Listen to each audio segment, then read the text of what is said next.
Uma vez eu encontrei uma senhora no aeroporto e ela já era bem idosa. Ela estava acompanhada do filho e ela tocou no meu ombro assim e com muita serenidade ela me disse: outro dia eu ouvindo um programa que o senhor estava fazendo, eu identifiquei um defeito em mim que passou uma minha vida inteira me acorrentando, mas eu não fui capaz de perceber. Aos 92 anos, que é a idade que eu tenho hoje, ela me disse, eu pude perceber o quanto eu fui prisioneira desse defeito.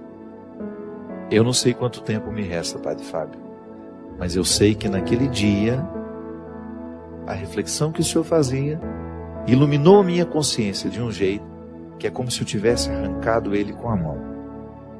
E eu não me permiti mais viver conforme as regras daquele defeito.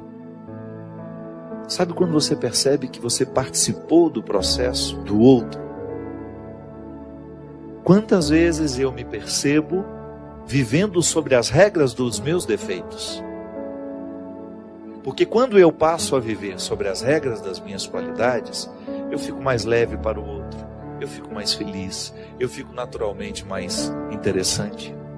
O primeiro movimento que nós vivemos da conversão é a satisfação de ser quem a gente é. Que às vezes a gente fica pensando que a nossa conversão é para agradar a Deus, para. Deus fica feliz à medida que nós estamos.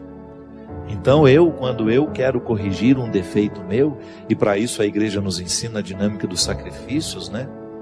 Porque um ser humano que vive adaptado aos seus defeitos, um ser humano que vive sob as regras dos seus defeitos, ele é insuportável.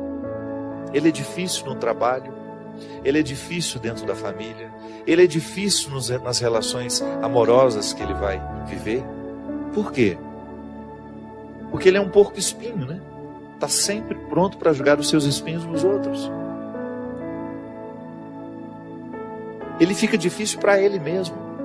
Pode observar, pessoas muito difíceis são difíceis antes para elas. Antes de serem insuportáveis aos outros, elas são insuportáveis a elas mesmas. Por isso que elas têm tanta dificuldade de lidar, de estar com os outros, de serem instrumentais de coisas boas, né? Então se eu não quebro as regras dos meus defeitos, se eu não me incomodo para deixar de estar adaptado a eles, aos meus vícios, se eu não faço esse movimento, eu vou me tornando uma pessoa insuportável. E isso é muito interessante, porque isso deve ser para nós um termômetro de conversão. Eu sou suportável? Porque às vezes as pessoas, elas se esquecem de permitirem que Deus transforme o coração delas. Às vezes transforma só o aspecto exterior. Mas e o coração? Que é esse que me faz ser diante do outro. Eu particularmente costumo dizer que nós cristãos somos os grandes responsáveis pelo ateísmo no mundo. Pela nossa falta de testemunho. Às vezes nós temos anos e anos e anos de pertença religiosa, 20 anos de padre, 30 anos de bispo, e somos insuportáveis. Somos deselegantes, somos grosseiros. Eu não sei onde é que Deus está nessa história.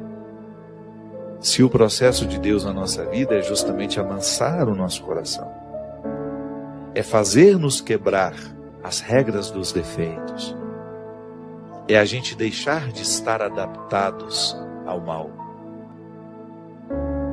Se eu me torno uma pessoa insuportável aos outros, eu preciso sim rever o quanto de Deus já aconteceu em mim.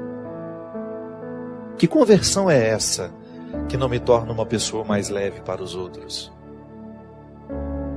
É o primeiro sinal, minha gente, de quem se diz religioso. Porque é o fruto da espiritualidade em nós. Eu não me sentir melhor que ninguém. Eu olhar nos olhos dos outros sem ter a pretensão de que sou melhor que eles. Se eu sou um bom chefe, não tem problema ser duro. O bom chefe costuma ser duro, exigente, mas nunca arrogante. Exigente, mas nunca intolerante. Exigente, mas não insuportável. Você sabe que uma vez, diante de uma dificuldade que eu estava tendo, um momento que eu estava vivendo difícil na vida, eu estava percebendo que a minha equipe tinha medo de mim. E nada pode ser pior do que isso. Uma coisa é a sua equipe ter respeito por você. Outra coisa é ela ter medo de você. Quando eu coloco medo nos outros, eu preciso rever com muita honestidade a minha conversão. Não posso compreender isso, sabe? Quando eu, no exercício de ser quem eu sou, eu distrato as pessoas, finjo que elas não existem, que você se acha o melhorzão, o bonzão da história. Quantas vezes nós vemos isso? Ao passar pelo prédio, o porteiro que está ali, meu Deus, esse homem participa da minha vida. Ele pode até não entrar na minha casa todos os dias, mas eu passo por ele todos os dias. Eu quero saber quem ele é. Eu quero saber o nome dele. Eu quero participar. Eu quero estabelecer com ele a partir daquele momento pequeno que nós temos. Às vezes as pessoas não olham nos olhos umas das outras. E a gente diz que está convertido. Ou que está em processo de conversão. Tá bom, mas que processo é esse que não acelera a nossa simplicidade, a nossa leveza? Deus às vezes perde a oportunidade de acessar o nosso coração por causa das nossas resistências, ou por causa do cultivo dos nossos vícios. Às vezes, não consegue recrutar o que tem de melhor em si mesmo, vai ficando abatido, é isso. Todos nós, se não cuidarmos, nós vamos perdendo o referencial da realidade, do que de fato nós precisamos fazer. Para quê? Fazer para alcançar o melhor de nós. Eu quebrar as regras dos defeitos, para eu começar a viver sobre as regras das virtudes. Eu ter a sensibilidade, a simplicidade de identificar os meus excessos, aquilo que me torna uma pessoa difícil, e começar a trabalhar. Quanto mais cedo eu começo a trabalhar isso, maior é o benefício, porque é bom a gente viver a conversão.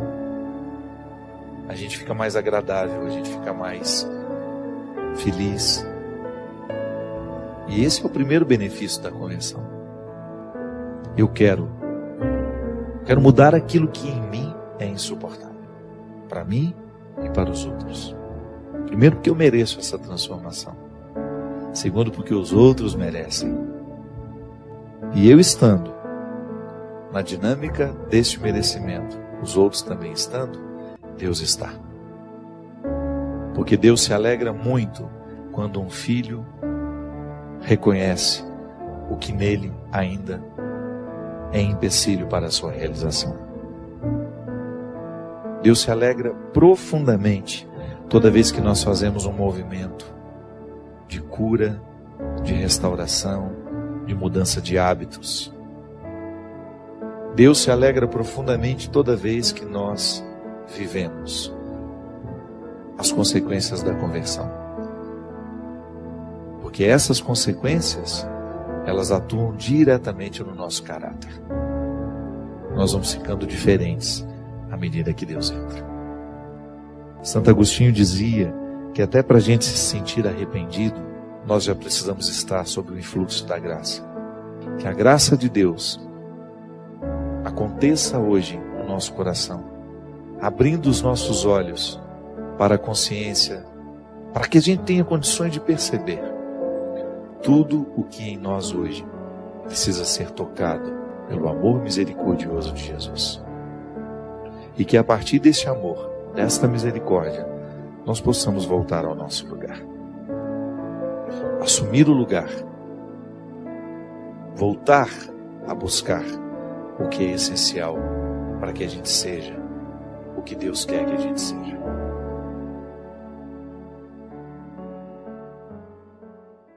Motivação cristã. A Deus toda glória e louvor.